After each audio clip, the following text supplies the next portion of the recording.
Hola, yo soy Eli Hola, soy Carlos. y esto es Macarios, los que quieren ver. Bienvenidos al episodio número 4. Ya es cuarta semana, ya podemos decir que es un mes grabando estos episodios. Como pueden ver, estamos hoy en un set diferente, pero pues es la misma mentalidad, la misma meta, que es que podamos responder la pregunta de esta primera temporada: ¿por qué Jesús? ¿Por qué necesitamos a Jesús? ¿Por qué Dios tuvo que enviar a Jesús? Y que ustedes mismos puedan responderse a través de lo que vamos a leer de la palabra a esta pregunta. Así que tenemos ya otros 3 episodios, como mencionamos, y todos están conectados en esta temporada. Así que si no han visto esos, los invitamos a que los escuchen. Pero de igual manera vamos a hacer un pequeño recap, una recapitulación de lo que hablamos en el 1, 2 y 3, para que podamos refrescar un poco qué fue lo que hablamos la semana pasada. Sí, vamos a hacer eso que dijo Elisa, un recap del episodio 1, 2, 3. Y vamos a ir directo ya al grano. Vamos a hablar de, de la caída, del pecado de Adán. Y al principio Dios hizo al hombre en su imagen y semejanza. Lo hizo en un entorno perfecto, en un ambiente perfecto y él en un estado perfecto. Es decir, no había muerte, no había enfermedad, no había traición, no había engaño. Todo era propicio para que él prosperara en lo que iba a hacer. Pero tenemos a la serpiente, que la serpiente en su momento quiso ser igual a Dios. Ella expresa, bueno, en Ezequiel 28 leemos que dice, este lucero que se convierte en Satanás, dice, me haré semejante al Altísimo. Y no solo eso, sino que quiso destronar a Dios. Prácticamente le quiso dar un golpe de estado, se rebeló y cayó. Y por lo mismo trató de engañar a Eva, bueno, lo logró, sedujo a Adán, y ellos escogieron aliarse con la serpiente. Y voy a tomar 30 segundos para decir algo. Adán se encontraba presente en la conversación entre la serpiente y Eva. Ahí estaba él escuchando, y mientras la conversación se desarrollaba, él tuvo que haber estado en un dilema. Bueno, ¿le creo a la serpiente o le creo a Dios? Dios dice, si como, muero. La serpiente le dice, no vas a morir, vas a vivir. Es decir, la pregunta ahora aquí es, ¿qué escogió Adán? Escogió la muerte. Escogió la muerte. Escogió la muerte, escogió separarse de Dios. Y sabemos que uno de los conceptos de muerte es estar separado de Dios. ¿Y qué hace Dios al respecto? Anuncia lo que va a hacer a través de Jesucristo, a través de la simiente de la mujer que le va a aplastar la cabeza a la serpiente, y hace otra cosa, mata A un animal inocente. a un animal inocente al que hay que quitarle la piel, hay que matarlo, hay que desangrarlo, evidentemente, quitarle la piel para cubrirlos a ella, para cubrirlos a ellos. Entonces esto nos lleva a pensar qué es el pecado, cuál fue la deducción o el concepto que sacamos de pecado. Pues logramos determinar que pecado no es fallar al blanco, sino que pecado es directamente ofender a Dios, es una traición a lo que nosotros creemos, ¿no? Exactamente, traicionamos a Dios, nos aliamos con el diablo, elegimos la muerte, y Dios va a resolver esto a través de Jesucristo, y esto nos lleva a la obra de Jesucristo. Mm. Sí, esto nos lleva a descubrir entonces cuál es la solución a esto que sucedió y siguió sucediendo, como lo vamos a ver en la historia, que es el pecado. Pero antes de entrar a la solución en lo que son los evangelios, como normalmente se hace, recuérdense que nosotros nos estamos yendo desde el origen, y esto nos lleva a primero entrar en el Antiguo Testamento, ¿verdad? Entonces, aquí en el Antiguo Testamento nosotros podemos encontrar alrededor de 350 profecías que apuntan a Jesús. En este episodio pues no vamos a tocar las 350 profecías, pero sí vamos a hablar de algunas de las que creemos que tal vez son más relevantes, y también les vamos a dejar a ustedes los datos para que ustedes puedan ver las demás y así poder pues explorar su Biblia y leer todas estas profecías que existían antes de la venida física de Jesús. Jesucristo. Esto es simplemente extraordinario, porque son 350 referencias aproximadamente, un poco, unos dicen más, otros dicen menos, pero estamos hablando de 50 profecías directas que hablan del Mesías que va a venir.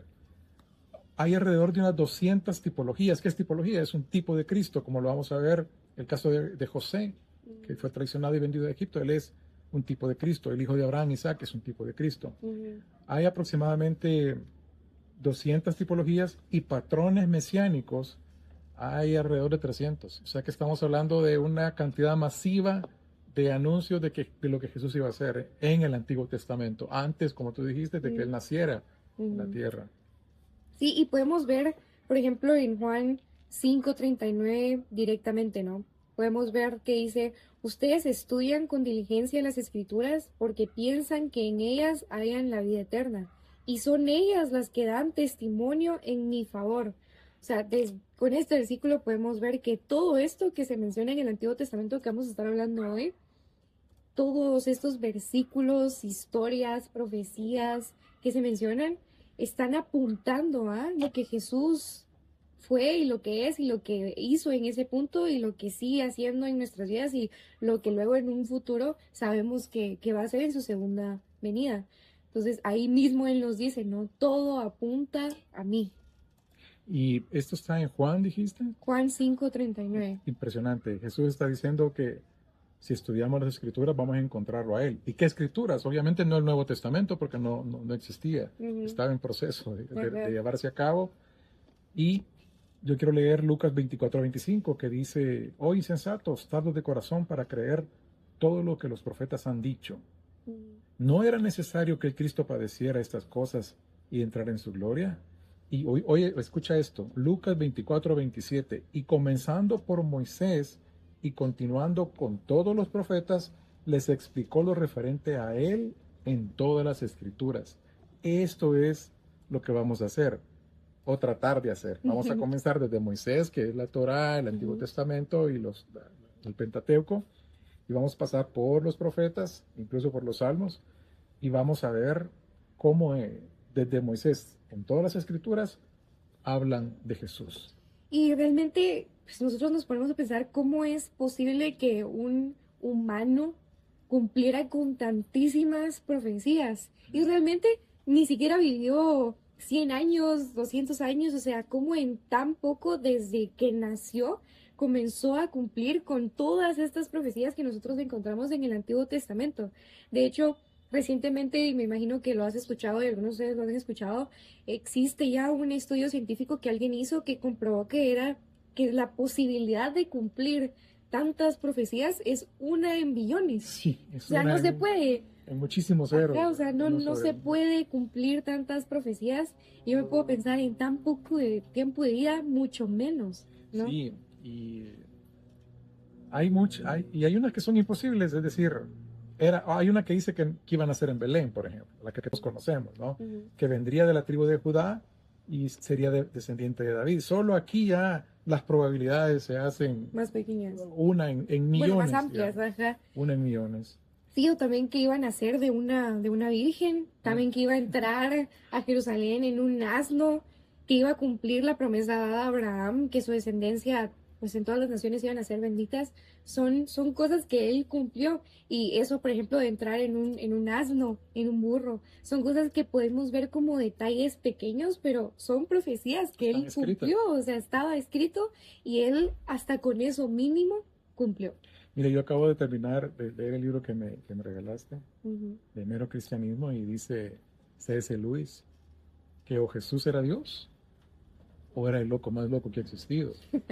Porque solo alguien en estado de locura puede decir yo perdono pecados. Ujú. O puede decir muchas cosas que Jesús hizo, decirlas, pero hacer Sí. el hecho de sanar enfermos, Ujú. calmar, hablarle a los elementos, al clima, levantar muertos, eso solo Dios lo puede hacer. Entonces es prácticamente imposible.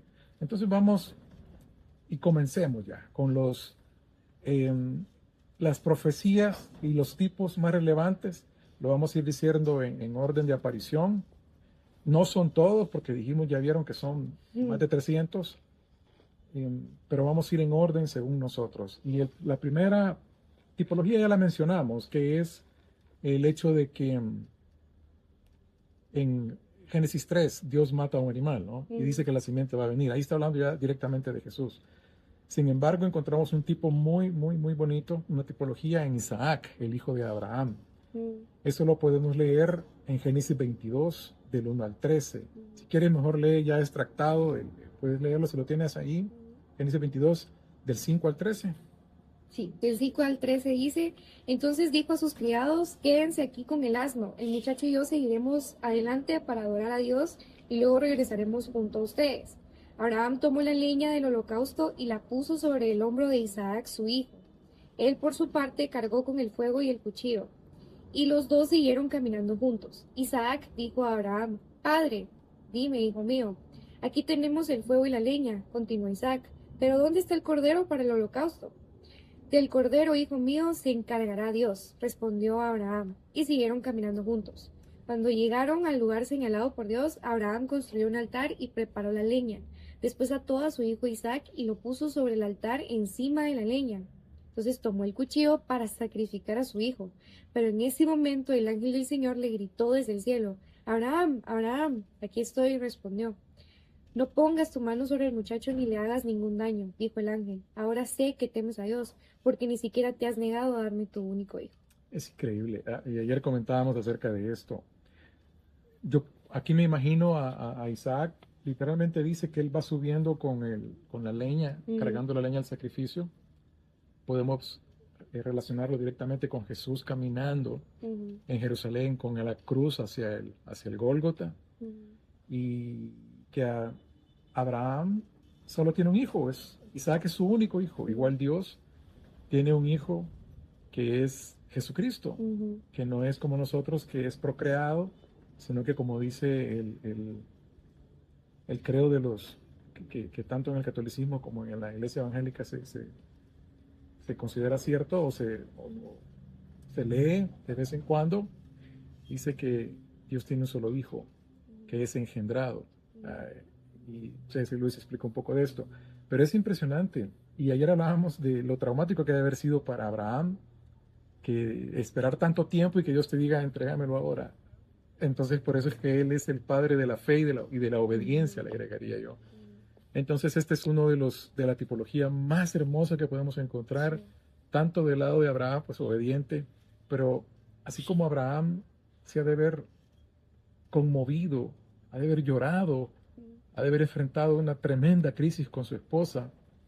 ¿Te imaginas Dios en tener que entregar a su hijo por nosotros, por nuestros pecados? No por fallar al blanco, como vimos, sino que por ofenderlo a él mismo tomar la iniciativa. Tenemos otro tipo hermoso también, es fantástico, allá hay películas de él, que es José. A José le encontramos desde el Génesis 37 al 50. Todos conocemos, la mayoría conocemos la historia, que él fue traicionado por sus hermanos, al igual que Jesús. Literalmente fue vendido. Ellos intentaron matarlo y porque Judá o Rubén intervinieron, no fue asesinado José, pero iba a ser asesinado. Y lo dejan en un pozo y pasan los medianitas, se lo llevan a Egipto, allá está preso.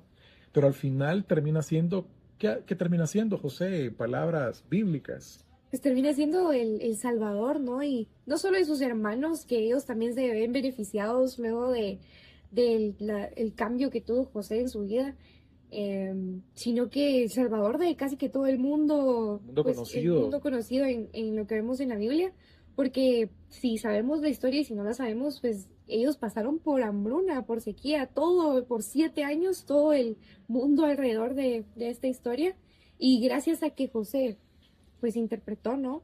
Un sueño del faraón, ellos pudieron prepararse para esto y terminando siendo los únicos que tenían alimento. Entonces la gente iba hacia ellos y él pues les proveía la comida. Entonces se convirtió en un salvador, básicamente. Fíjate que yo acabo de ver un podcast de un arqueólogo que es cristiano, pues arqueólogo. Su canal se llama Black Sheep, de oveja negra. Él es arqueólogo y él ha investigado la vida de José en Egipto y es increíble que aunque la arqueología general, si lo podemos decir así, la academia, quiere ocultar y echarle tierra, hay menciones de José en Egipto. Y lo que pasa es que los nombres cambian, obviamente, ¿no? Y hubo una interrupción en la dinastía de los egipcios. Esta interrupción fue dada por por los Ixos, y él ha estudiado y encontró que esta interrupción no fue violenta, sino que fue como alguien se introdujo, ¿no? Como una intromisión, como no hubo golpe de Estado, no hubo guerra, no hubo toma, no es que cayó Memphis, cayó Cairo, no, no, no, sino que fue un cambio de dinastía administrativo, no violento, pero determinante. Son los Ixos, eso está grabado en la historia. Los nombres coinciden con José y con su hermano Benjamín, que Benjamín se llama, la mamá le puso Benoni, pero el papá le puso Benjamín. Entonces, hay evidencia científica, hay evidencia arqueológica del paso. Bueno, y algo dramático que está en este libro, lo vamos a compartir el video, vamos a poner el enlace ahí. Dice que en ciertas excavaciones que hicieron en un sector específico, obviamente de Egipto, encontraron una casa de modelo que no es egipcio, el diseño es más de Levante, ¿no? Más cercano a Siria, Damasco.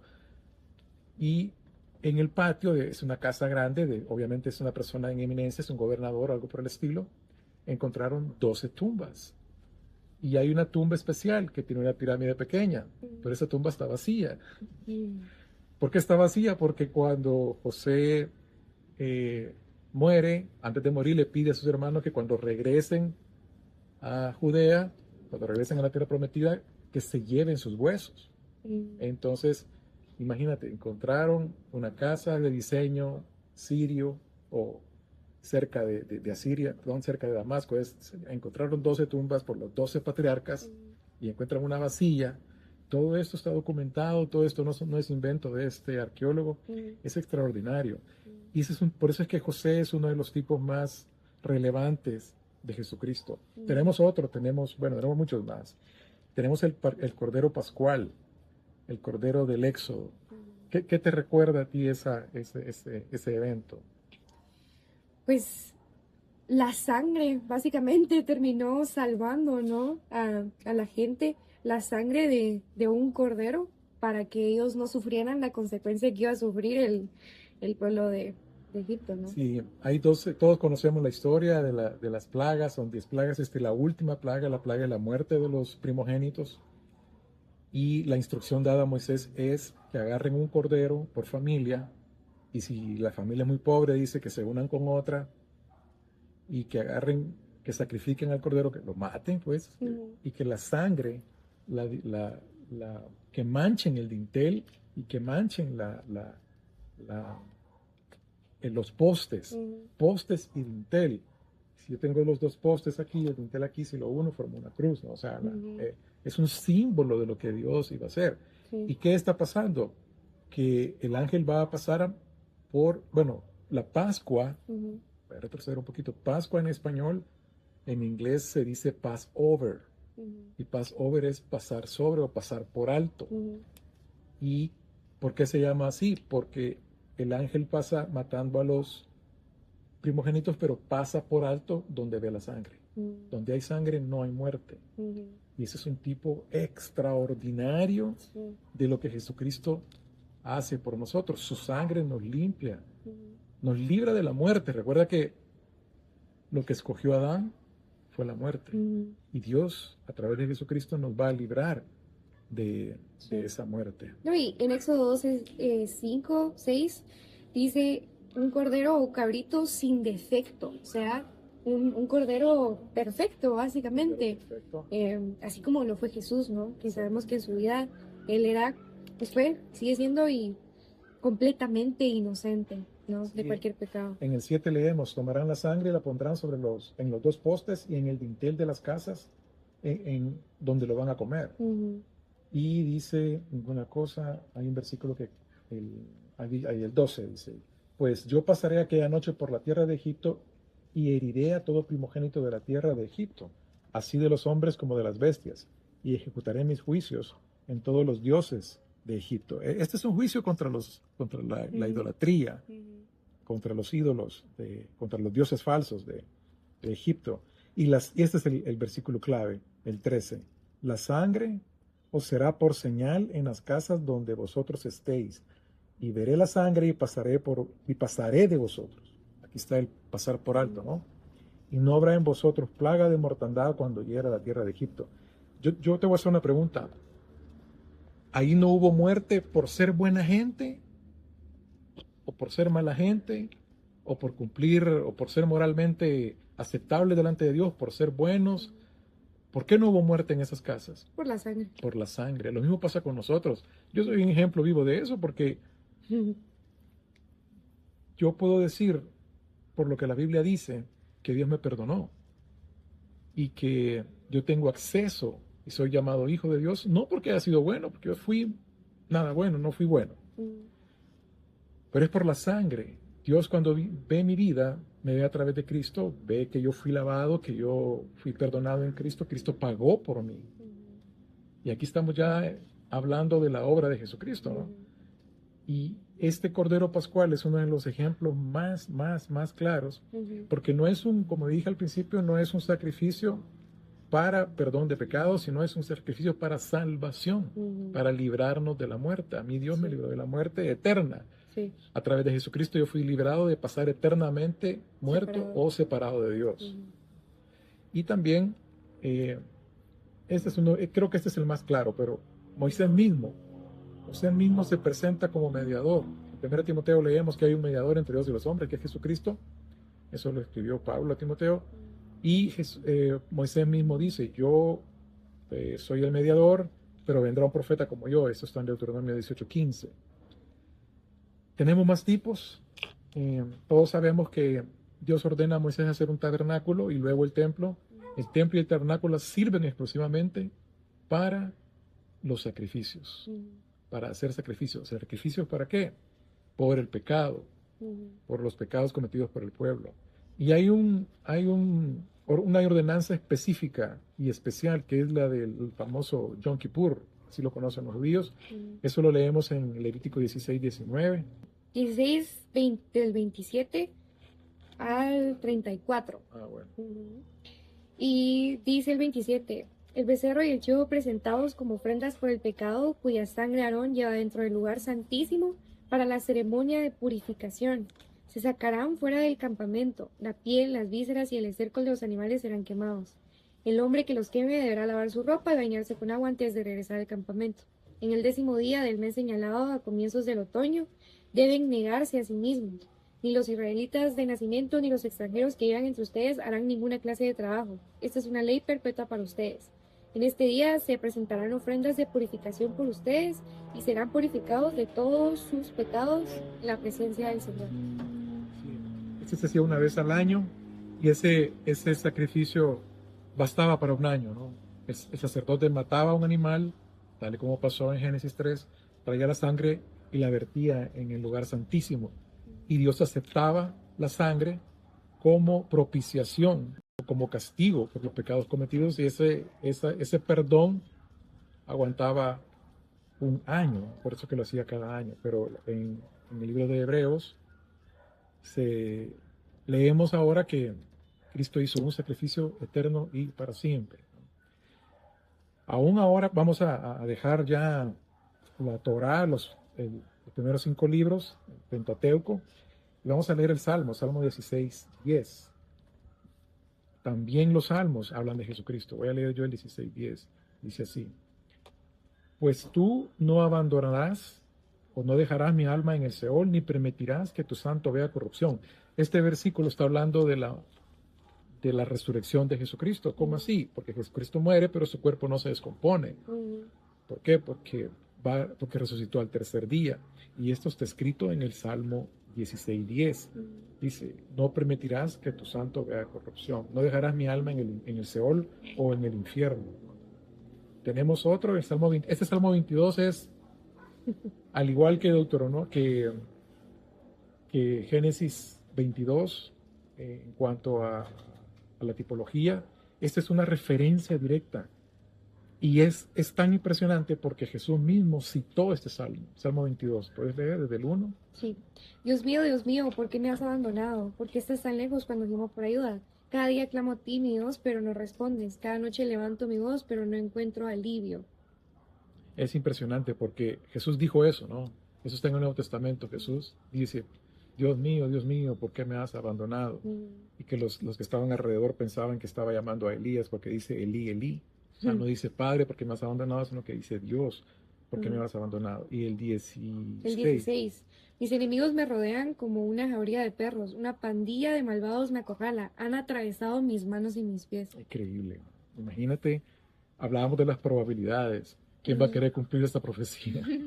De que te sacrifiquen literalmente, ¿no? De que oraden tus manos y tus pies, de Sí. que te rodeen toros. Ahí está hablando de, cuando habla de estos animales, de la garra del perro, de la boca del león, de los toros, de los cuernos de los búfalos, Sí. dice esta versión, son demonios que estaban Mm. alrededor de él gozándose. Por eso la película de Narnia es tan bonita, la del ropero y la Mm. bruja, el ropero y Sí, el sí. león, ¿no? Mm. Donde se ve que cuando sacrifican a Aslan, los están haciendo fiesta, ¿no? Ellos Mm. pensaban que habían triunfado sobre el Hijo de Dios, mas Sí. no sabía que estaban firmando su sentencia de muerte. Entonces, los salmos hablan de Jesús. Jesucristo mismo dice, las escrituras hablan de mí. Ujú. Y por eso estamos haciendo esto, ¿no? Y vamos a hablar ahora, o vamos a entrar a ver las profecías de Isaías. Isaías es el profeta que, que más alusiones Mm. hace acerca de Jesús. En Isaías 7:14 es donde habla de Emanuel, que dice que Emanuel es Dios con nosotros, van a ser Emanuel, van a ser Dios. Y yo leía un comentario acerca de esto, que cuando esta profecía se da es hasta un poco, no sé si decir irónico o divertido, pero hay una guerra y el profeta Isaías se acerca al rey y le dice, mira, Dios va a nacer en medio de nosotros y se va a llamar Emanuel. Ujú. ¿Y cuándo? Y Isaías no sabía cuándo, pero sucedió 800 años después.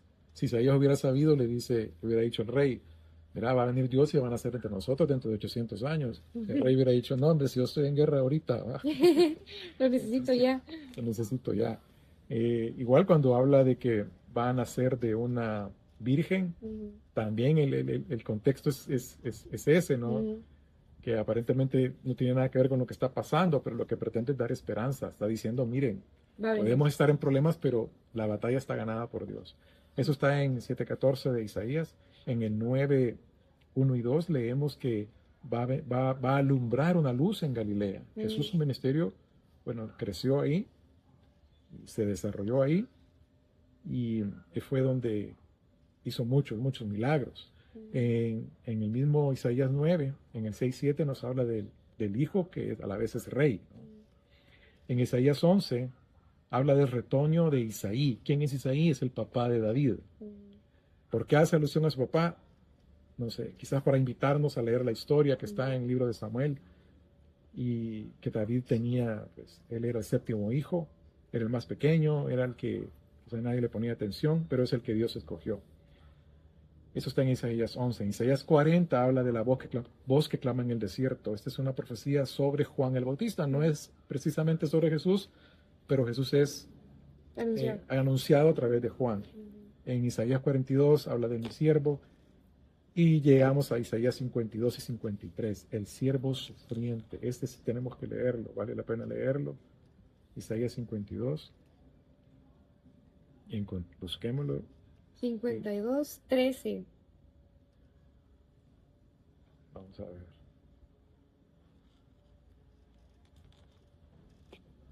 He aquí mi siervo prosperará, será enaltecido, levantado y en gran manera exaltado. Se ve muy bonito esto, ¿no? Ujú. Pero veamos cómo va a ser prosperado y enaltecido. De la manera que muchos se asombraron de ti, así fue desfigurada tu apariencia, más que la de cualquier hombre, y su aspecto más que el de los hijos de los hombres. Ciertamente él asombrará a muchas naciones, los reyes cerrarán la boca ante él, porque lo que no les habían contado lo verán, y lo que no habían oído entenderán. Esto está en Isaías 52. Pasemos a Isaías 53. 53. 12 dice, yo le rendiré los honores de un soldado victorioso, porque se expuso a la muerte, fue contado entre los rebeldes, cargó con los pecados de muchos e intercedió por los transgresores. Y es increíble porque arriba dice, fue despreciado, desechado de los hombres, varón de dolores, experimentado en aflicción, como de quien escondemos el rostro, fue despreciado, no lo estimamos, llevó nuestras enfermedades, cargó nuestros dolores, le tuvimos por azotado, herido de Dios, afligido. Él fue herido por nuestras transgresiones, molido por nuestras iniquidades, el castigo de nuestra paz cayó sobre él, y por sus heridas hemos sido sanados. Fíjate que si, yo sigo un par de youtubers, y hay un español que anduvo en El Salvador, por cierto. Él le lee esto a judíos. Como los judíos, no todos necesariamente leen la Biblia, eh, les lee esto y les dice, ¿de quién está hablando? Como ellos conocen el contexto, y dice, está hablando de Jesús y el Nuevo Testamento. Y él dice, eso no está en el Nuevo Testamento. Claro que tiene que estar en el Nuevo Testamento, porque Jesús, solo ustedes lo creen. No, mira dónde está, y les enseña a Isaías. Se quedan en shock. Se quedan, ¿qué? Yo no sabía. Ellos no lo saben porque intencionalmente los rabinos lo omiten en sus enseñanzas. Algunos no lo enseñan porque saben que está hablando de Jesús. Es más, algunos dicen, no, aquí no está hablando de Jesús, está hablando de él, que Israel ha sufrido. No, porque Israel no llevó nuestras enfermedades, Israel no cargó con mis dolores, sí. Israel no fue herido por mi transgresión. Sí. Es impresionante cómo uno puede descubrir a Jesucristo en el Antiguo Testamento.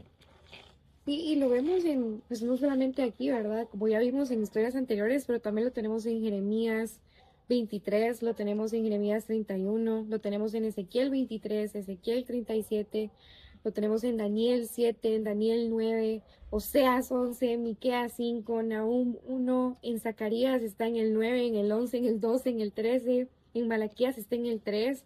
O sea, esto es interminable, ¿no? Como mencionábamos al inicio, más de 300 profecías que él llenó, que él cumplió.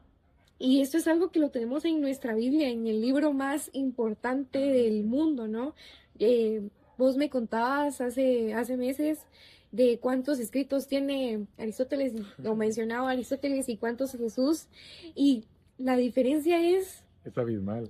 Yo le preguntaba a mi hija, mira, ¿cuántos escritos originales crees que hay de Aristóteles? No sé, decime un número. Yo le dije que como 40, 50. Y de hecho no son escritos originales, son los más antiguos posibles, que datan del siglo, creo que el siglo cuarto o sexto, por ahí. Y hay 7. 7. ¿Cuántos crees, te pregunté en aquel entonces, que hay de Jesús? Del Evangelio, de lo que Jesús hizo, de la obra de Cristo. ¿Cuántos hay? Yo respondí que había como 100 o algo así. Hay 2500. Incluso fuera de los evangelios, hay relatos de Jesús. Uno de los más conocidos es Plinio. El más conocido es Flavio Josefo, que era un historiador judío, pero que se pasó del lado romano. Trabajaba como historiador para Roma, ¿no? Por eso es que se preservaron sus estudios. Él es judío, no es cristiano. Él no siguió a Jesús, no creyó en el Mesías, pero habla de un tal Jesús que anda ahí en Galilea, ¿no? Los mismos escritos de los rabinos, como el Talmud y la Mishnah, mencionan a un tal Jesús. Hay un rabino alrededor del año 1490. Es importante esta fecha por el descubrimiento de América, ¿no? Porque el mundo se extendió a través de Cristóbal Colón y el nombre de este portugués que se me va, Vasco da Gama. Pero este rabino hace mención de Juan el Bautista, hijo de aquel hombre, seguidor de aquel hombre que ya sabemos, dice, porque no podía decir seguidor de Jesús, pero menciona a Juan el Bautista. ¿Por qué lo menciona? Porque Juan es hijo de un sumo sacerdote. Entonces, esto es interminable, pero yo quiero leer, por ejemplo, mencionaste Miqueas, nacimiento de Jesús en Belén. Zacarías, rey humilde en un asno. Zacarías, traicionado por 30 piezas de plata. Zacarías 12, traspasado. Zacarías 13, el pastor herido. Isaías, sacrificado. Isaías 53. Jeremías 31, el nuevo pacto. Y como tú dijiste, podemos seguir y seguir y seguir. Necesitaríamos unas 4 o 5 horas o o más para encontrar la mayoría. Así que esto es simplemente extraordinario. Sí, no, o sea, cómo se confirma todo y lo que vos decís, ¿no? Que hay 7 escritos de ¿Y Aristóteles quién, y quién hay, cuestiona a ajá, Aristóteles? exacto, la gente cree lo que él dice, sigue lo que él decía y todo, pero cuando hablamos de la Biblia, de Jesús, que hay más de 2500 y ahora pues con la tecnología, con la arqueología, con todo lo que se ha desarrollado en el mundo, se encuentran muchísimas más evidencias. Lo del ADN, por ejemplo, que encontraron hace un par de años, que no sé qué hay en nuestro ADN, no me acuerdo exactamente, pero que forma la forma de una cruz. Y, y hay tantas cosas, tantísimas cosas que nos demuestran, nos dan la evidencia de por qué Jesús de responder esta pregunta. Y eso es sin siquiera entrar a lo que fue su vida realmente en el Nuevo Testamento. Entonces, es increíble cómo una parte de la Biblia ya confirmaba todo lo que iba a suceder. Y tenemos otra parte que ya es el Nuevo Testamento, donde están los Evangelios, en donde vamos a poder ver cómo todo esto se cumplió exactamente y qué más fue lo que él hizo, porque aunque estuvo pocos años, realmente lo podemos decir así, en vida, fue increíble todo lo que hizo, todo lo que encontramos en la Biblia que cumplió, y lo vamos a estudiar, ¿no? En los próximos episodios. Aquí estoy leyendo lo de Aristóteles, de Herodoto, por ejemplo, que hay poquitísimos escritos que nadie niega su autenticidad, ¿no? Pero no es que son originales de ellos, sino que son las copias más cercanas a la vida de ellos, pues estamos hablando de siglos, siglos, y son unas cuantas. En cambio, de Jesucristo existen copias de los evangelios, hay más de 20.000, dice este autor. Este autor que estoy leyendo en este momento es un libro que se llama Más que un carpintero. Todo eso hay que dejarlos para que la gente los lea, ¿no? Así que sí, en el episodio siguiente ya vamos a entrar a la obra de Jesucristo. Así que muchas gracias por acompañarnos en este episodio. Recuerden que ustedes deben de tomar su Biblia y leer todo esto que mencionamos. Al final mencionamos un montón que por tiempo no podemos leer, pero ustedes definitivamente pueden. Recuérdense que al final nosotros les estamos dando pues esta semilla de lo que existe, pero para que ustedes puedan explorarlo, no puedan leerlo, puedan estudiarlo y que puedan entenderlo desde su casa con su Biblia, todo lo que se hablaba que Jesús iba a hacer, y con el próximo episodio puedan hacer lo mismo acerca de lo que hizo, ¿no? Así que nos vemos en el próximo episodio.